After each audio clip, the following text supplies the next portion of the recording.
Start kami ng 2014 after my retirement at may nagsuggest sa amin na bakit hindi kayo mag-process ng ube, meron naman kayong lugar.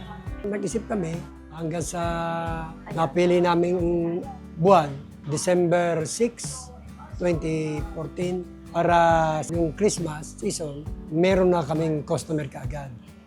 Sa edad namin ito, mga retirees na kami, nandiyan pa kami sa lansangan kahit madaling araw. Nagsisip kami ng mga products namin ube sa Manila at saka sa Quezon City. Ayun, tuloy-tuloy hanggang sa talagang tsaga-tsaga lang. Sa ngayon, siyempre, pinaka-main products mo talaga ube.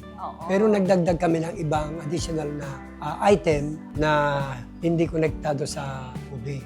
Mga pasalubong, para pasalubong center. Ang bigat! Ang lagkit!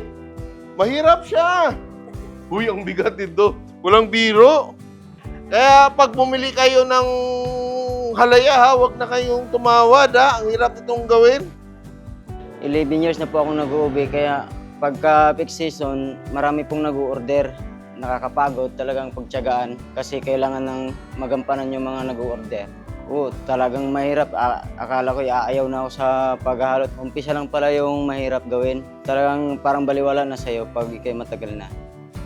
Siyempre, parang masarap din sa pakiramdam, lalo na yung niluluto mo talagang binabalik-balik ka ng customer. Hi, Simple Pips! Kami po ang owners ng Ube Maria Ana. Just in case mapapasyal kayo ng San Pablo, daan po kayo dito sa amin. Matitikman po ninyo ang aming ube. Quality at affordable. Simple.ph. Living made simple.